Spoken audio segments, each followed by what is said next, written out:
गुरुकुल माहिती बऱ्याच माहिती नसेल।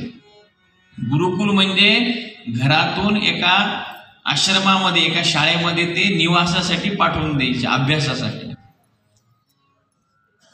तर त्या गुरुकुलामध्ये ते मुलं राहायचे, विद्यार्चन करायचे, म्हणजे तिथे शिक्षण घ्यायचे, अनुष्ठान करायचे।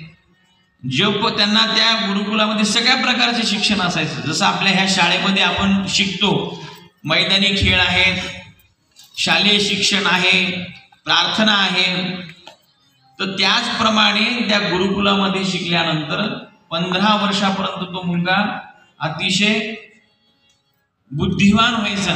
का की गुरुकुलामध्ये शिक्षण घेतलेले, तिथे आई वडील नसायचे लाड करायला।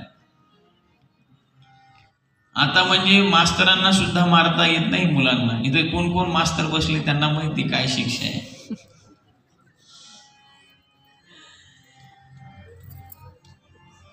पूर्वी नाही शिकलं नाही ऐकलं की दे दनादन होतात, आई वडील सुद्धा मारत नाही। कारण की आता काय झाले, सगळे लाड झालेले। लाड असू द्या पण त्याच्यासोबत शिस्त पण असू द्या। लक्षात ठेवा, लहान लहान मुलांनी रोज स्नान झालं, शाळेत जाताना जे स्नान करतं किंवा स्नान झाल्यानंतर प्रत्येक लहान मुलांनी आपल्या आई वडिलांच्या पाया पडलं पाहिजे। कोण खरं खरं सांगा, कोण रोज पाया पडतं? खरं खरं सांगा।